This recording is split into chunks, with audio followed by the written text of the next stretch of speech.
Bueno, leptospirosis. Como todos necesitamos tener claro para trabajar en leptospirosis, forma parte de un grupo de enfermedades de la reproducción y el objetivo básico que tenemos que tener siempre es el objetivo de sacar un ternero por vaca y por año. Ese debiera ser el objetivo fundamental en todos los sistemas de producción y de reproducción. Las enfermedades que van a afectar al sistema reproductivo se pueden clasificar en forma esquemática en las que afectan la muerte embrionaria, o sea, las que afectan los primeros 3 meses de gestación, y las que afectan los meses siguientes, del tercero al octavo, que podemos llamar aborto, y las que afectan en torno al parto, que le llamamos muerte perinatal. Nosotros clasificamos tradicionalmente estas enfermedades en grupos para poder comprender de qué forma, y ya con esos datos, tener avances sobre cómo está afectando el sistema en la producción y en la reproducción. Y acá, como vemos en el esquema, podemos ver que a las enfermedades que afectan y producen muerte embrionaria, que es decir, en los primeros 3 meses de gestación, tenemos Campylobacter, tenemos IBR, tenemos BBD, tenemos Harjo-Pratgino, tenemos Wolffi, tenemos Canícola. Y así podemos ver, como se muestra en el esquema que hemos armado, que en este primer periodo hay un sinnúmero, más de 4 enfermedades que pueden estar afectando. Luego, entre el tacto o la ecografía que se hace entre el 2 meses y medio, tercer mes para adelante, hasta el cuarto, quinto mes, ahí es donde tradicionalmente en nuestros países se está haciendo el tacto o la ecografía.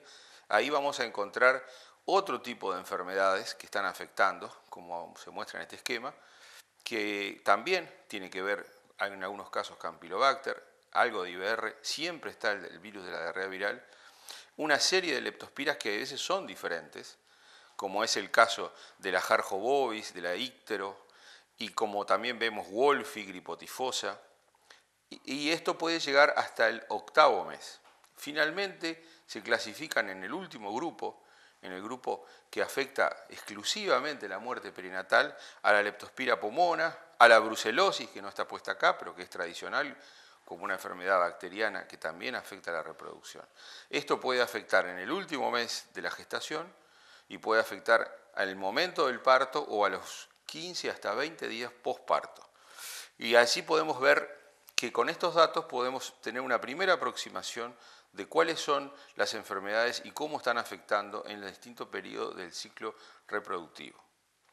La leptospirosis, entonces, como grupo de enfermedad que está compuesta por distintas leptospiras, puede darnos, ¿verdad?, distintos momentos y vamos desde la muerte embrionaria hasta el ternero que puede nacer y morir.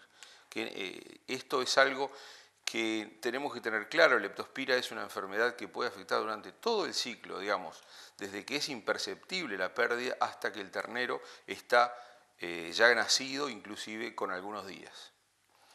Clasificarlas, las leptospiras, ha merecido también una atención importante, porque tradicionalmente las se clasificaban por la forma, digamos, de la microbiología clásica como una espiroqueta, y esto, para los que gustan, fue la clasificación que llevó a tener durante los últimos 50 años un grupo muy grande de espiroquetas que se conocían como leptospira y donde se conocían por su morfología flexible, de forma espiral, que tenían un aspecto y una movilidad muy importante, que podían ser vistas en el medio ambiente, que podían ser vistas también directamente en la orina. Esto podía clasificarse, digamos, morfológicamente y bioquímicamente de una forma. Luego se clasificaron en grupos que hicieron que todas estas leptospiras formaran un grupo importante,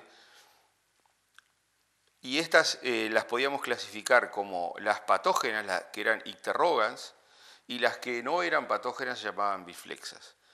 Dentro de ellas una cantidad de números de grupos, y se habló de 180 hasta 200 serotipos, pero los que afectaban básicamente al sistema productivo nuestro de bovinos y de porcinos y equinos eran unas 120, 130 leptospiras.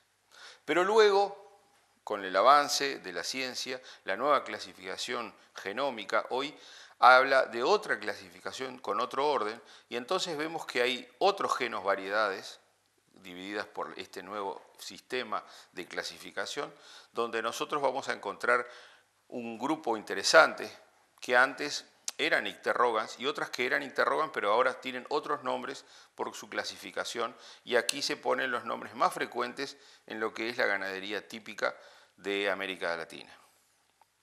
Pero lo que queda claro después de esta breve introducción es que la leptospirosis es un problema que afecta a toda la región, que tiene una distribución mundial, que básicamente es una zoonosis, que los cambios climáticos que han acontecido han ido a facilitar el desarrollo y la presencia de esta enfermedad en los distintos ecosistemas, que está relacionado con el ecosistema, digamos que depende de las condiciones ambientales, del suelo, de las aguas, de cómo se está la topografía de esa tierra.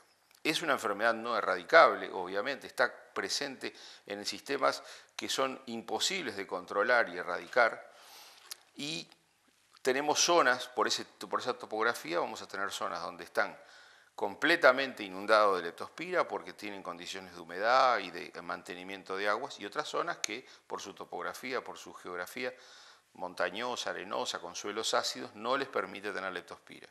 Entonces tenemos zonas endémicas y tenemos zonas libres. Pero la única forma de control es la vacunación, el diagnóstico y la vacunación. El tratamiento es apenas una herramienta de uso complementario en este caso. Entonces vamos a trabajar básicamente en un plan y en una estrategia de cómo prevenir y controlar la presencia de los daños más importantes que puede causar esta enfermedad. La leptospirosis está producida por leptospira que tienen dos características. Vamos a tener leptospiras que le son propias a cada especie, como vemos en el esquema. Por ejemplo, los roedores tienen una leptospira que le es propia, que se llama Icteromorragiae, y si esta en su forma natural no le va a producir una patogenicidad muy grande al roedor, pero sin embargo al hombre, que está en el centro, digamos, de todo este sistema, le puede producir una enfermedad muy grave que se llama como enfermedad de Weil, que si no es atendida a tiempo con antibióticos es mortal. El porcino, la principal leptospira que lo afecta es la pomona, y cuando está afectado por este tipo de leptospira, las puede estar eliminando al medio ambiente hasta casi 2 años.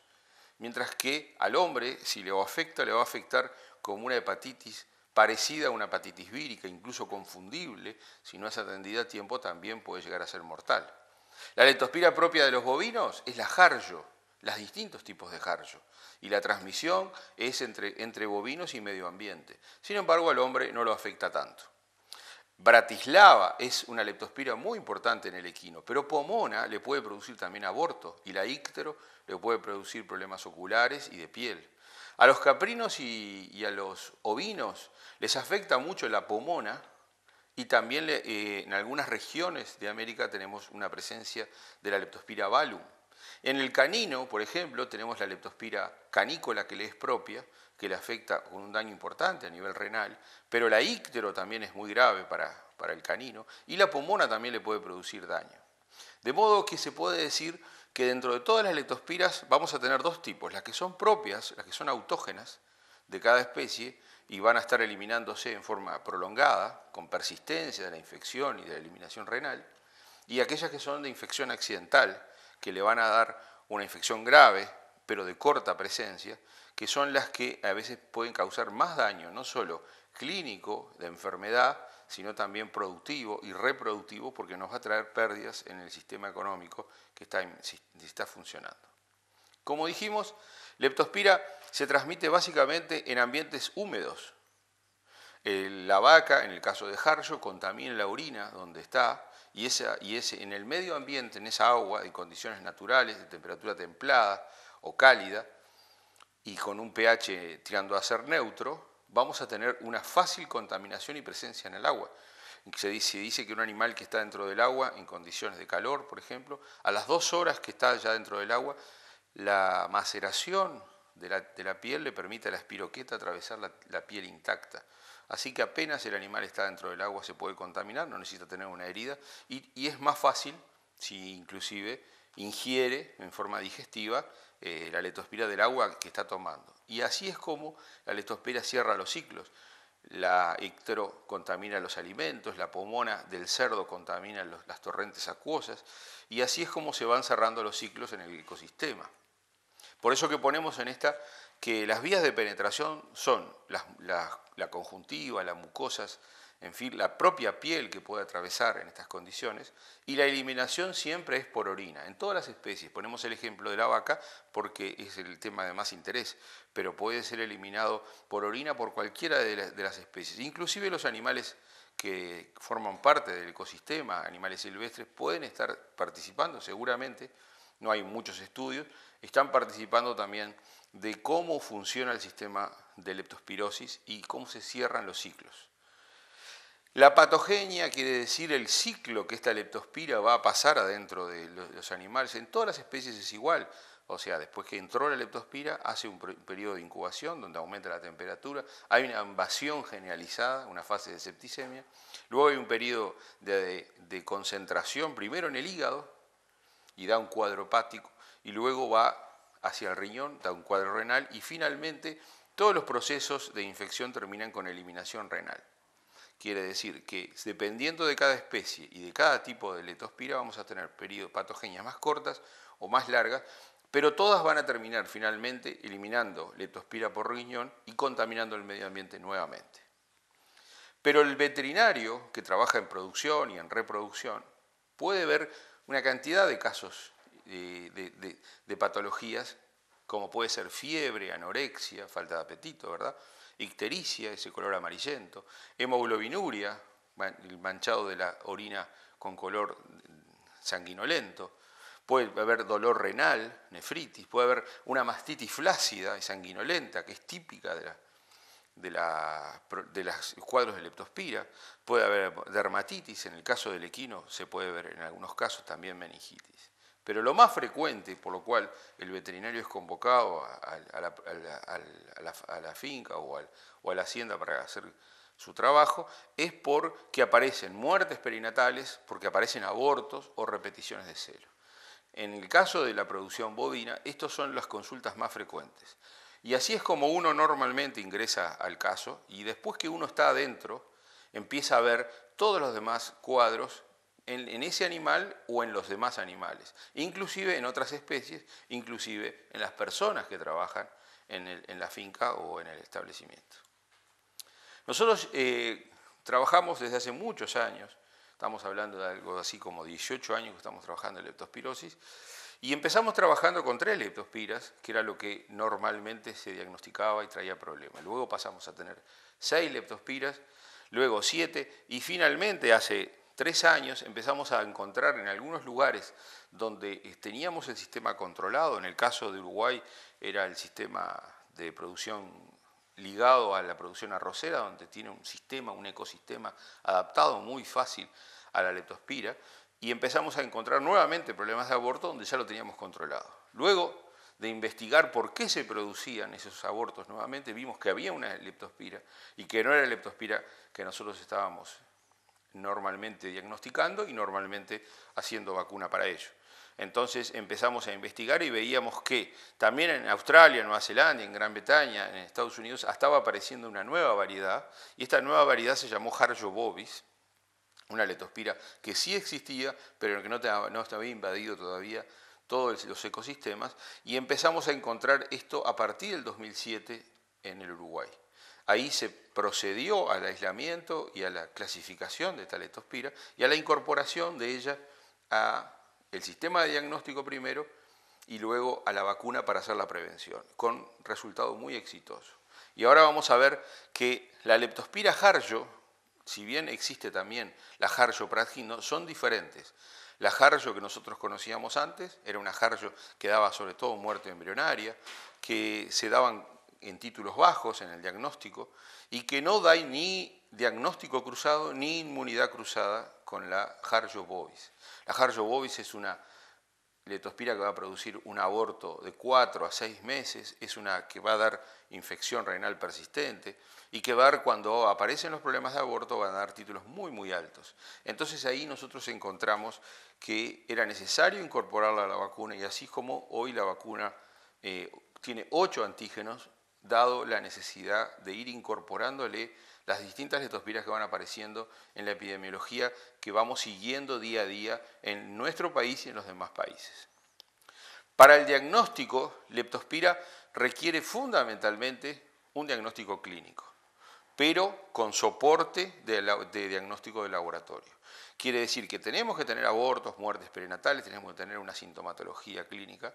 Podemos hacer observación directa, si queremos, de orina, de inmunofluorescencia de algún órgano o de algún feto o de algún animal que haya muerto, pero lo importante es, cuando tenemos diagnóstico serológico por la técnica de MAT, siempre tiene que estar ese resultado del laboratorio avalado por el clínico que encuentra en el lugar la sintomatología que le hace sospechar de que está en problemas de leptospirosis.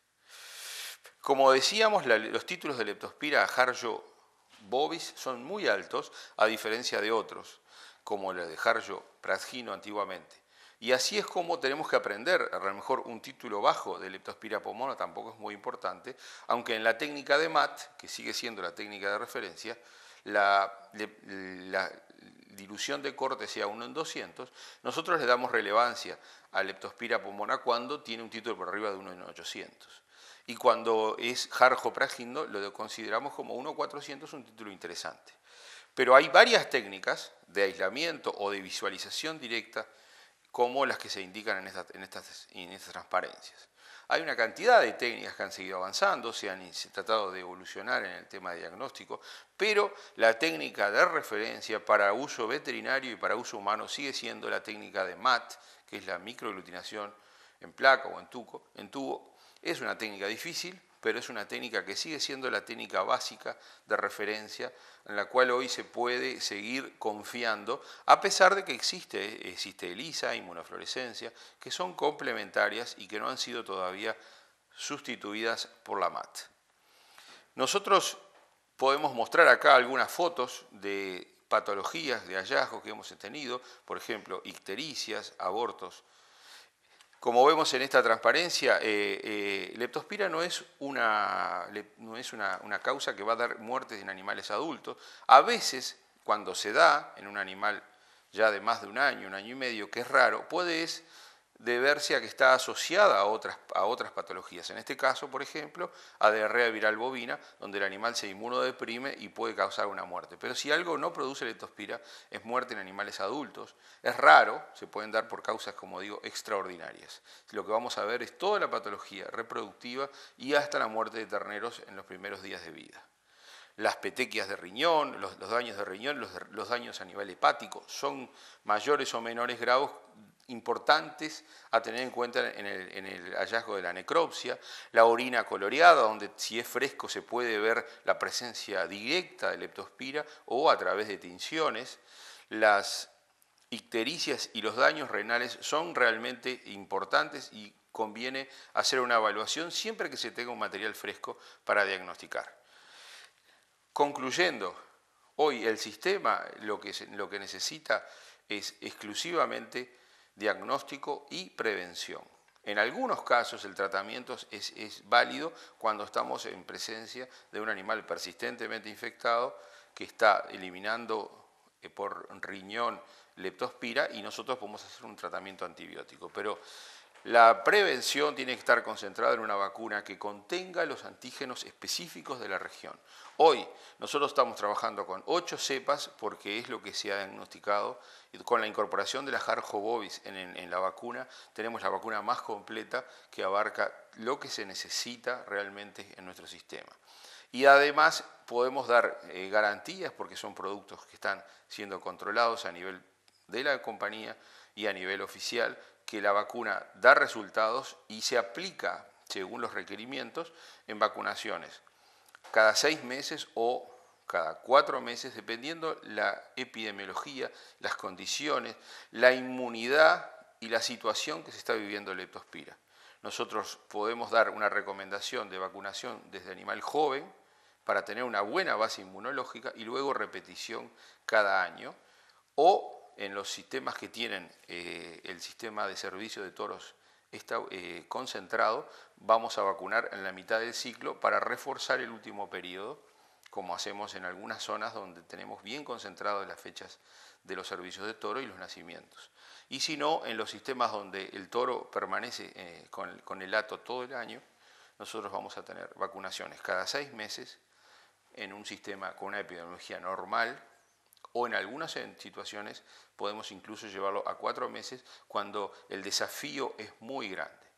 En otras presentaciones vamos a ver los aspectos importantes de la inmunología.